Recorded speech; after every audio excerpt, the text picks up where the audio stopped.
Hello, I'm Bartling, and I certainly hope that you and yours are enjoying yourself a sunnier and warmer day. Sunnier, warmer day.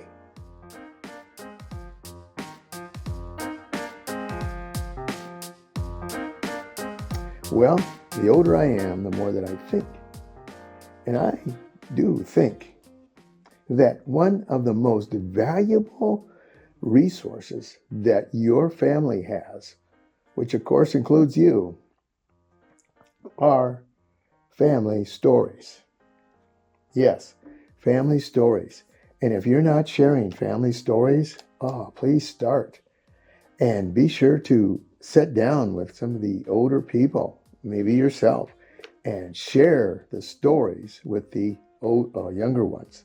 And let the older ones share stories with each other. You may not think that they mean much, but the stories. As I get older, of course, the more that I think, and I think that one of the most valuable things that we have is that oral history of the stories. Some that come to mind to me, it'd be, for example, my grandfather, called him Grandpa Dad, when he would speak of the Depression.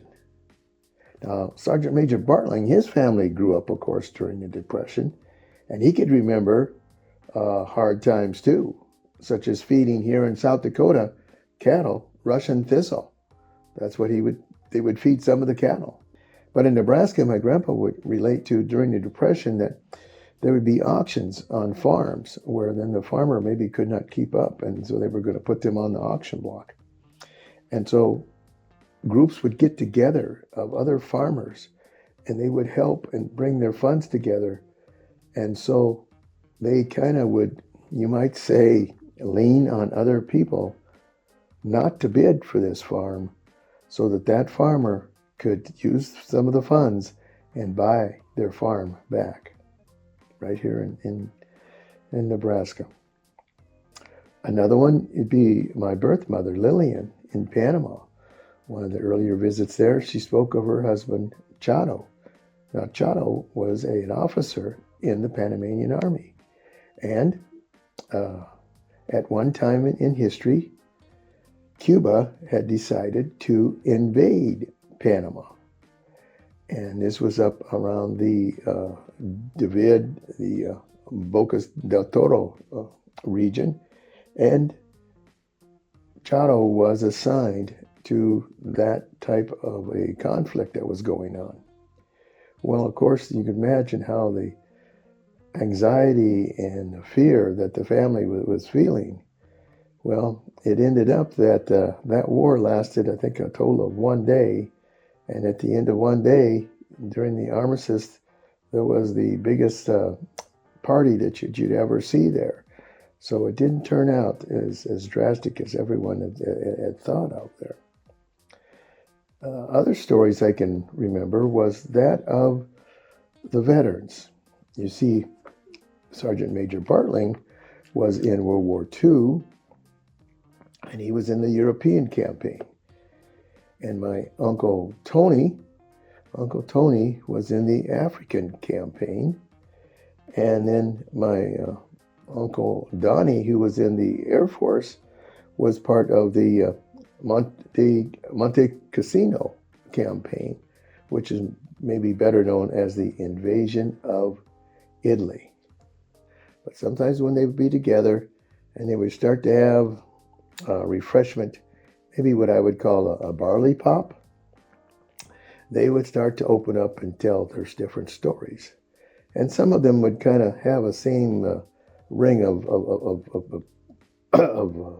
a kernel of truth, you might say. One, the teasing and the camaraderie and the joking that went on, trying to maybe break the tension that was going on in different ways that soldiers have found this to do this. One way to break that tension was they would always try to get a copy and look at then cartoons. And this was a cartoon drawn by an actual infantry person there during World War II, and his last name was Malden. I think maybe Robert Malden, but Mr. Malden would draw these soldiers, infantry soldiers, and one Joe, and thus we might get the phrase G.I. Joe. The other was Stars and Stripes.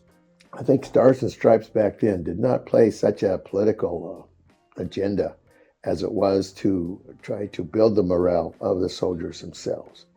And one particular story that I've heard more than once from that group of veterans there, family-wise, was this. That September 1, 1939, that's when Germany invaded Poland. And within 4 weeks, 20,000 Polish people were deceased. And the Polish army was in a disarray, and the country was in a disarray. Well, a lot of the Polish soldiers fled Poland and then joined other Allied armies. One group, in fact, joined a group that was in the Middle East.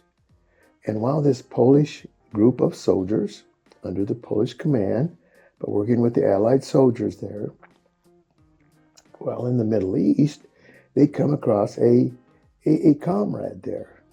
And they kind of, you might say, adopted that comrade. That comrade became part of that Polish infantry group. In fact, they adopted him such that they give him a Polish name, Wojtek, which then meant, kind of interpretation-wise, joyous warrior. Now, even though his skin was brown, it didn't matter. He was one of the fellow soldiers. And it seems like he was a very strong and used his strength.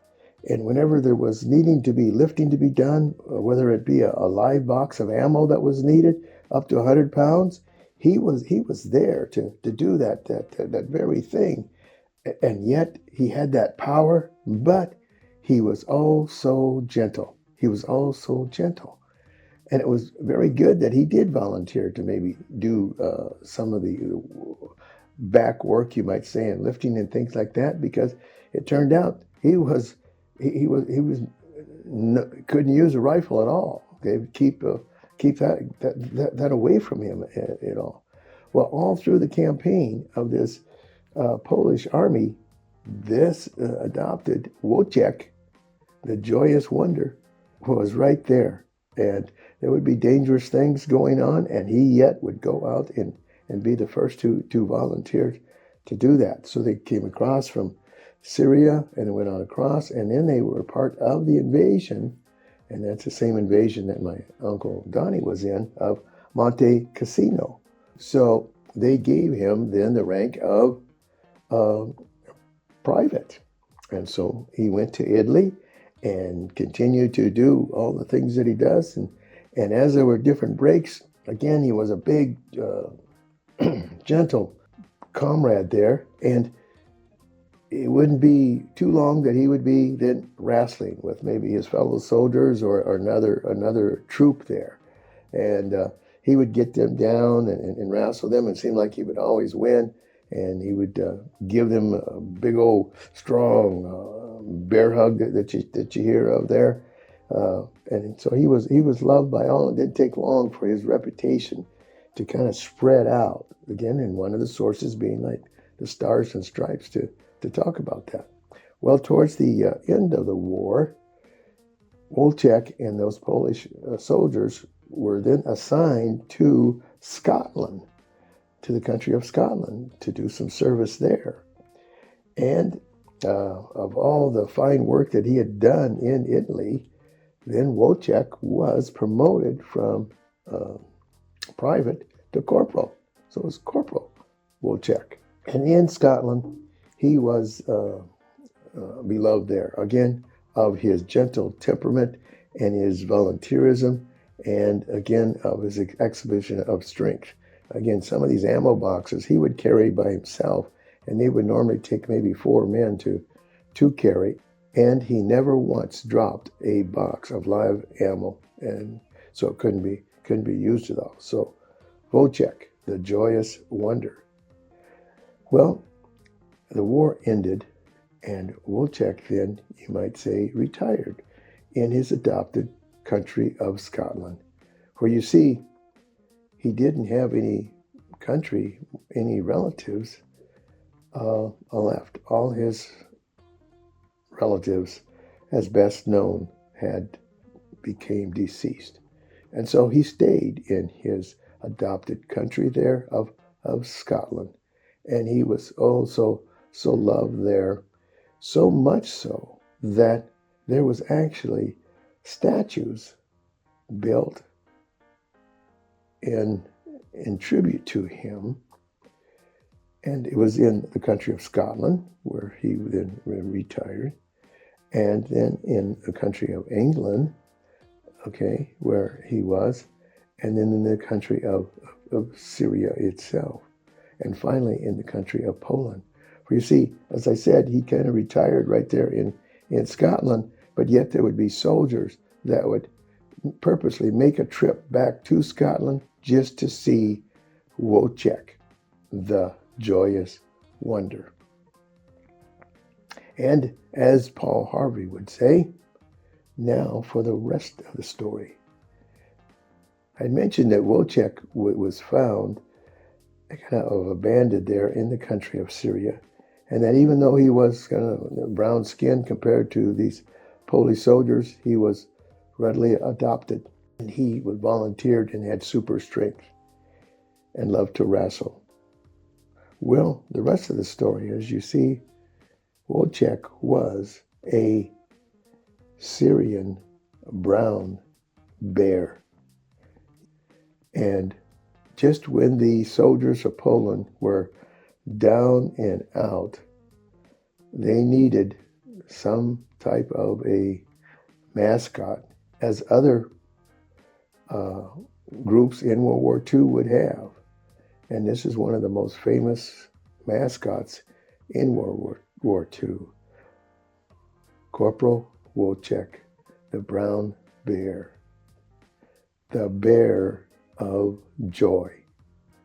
So don't forget your family stories and how they can enlighten you with those stories. And every time you hear it, it's going to be different. You can be guaranteed on that. Because you know what? We are in this together. Yes, we are. And I'm rooting for you. And one way that we can stay in this together is to share our family stories. And remember this: blessed are they who ease the pain of misfortune, for they shall be called insurance agents. Now you take care.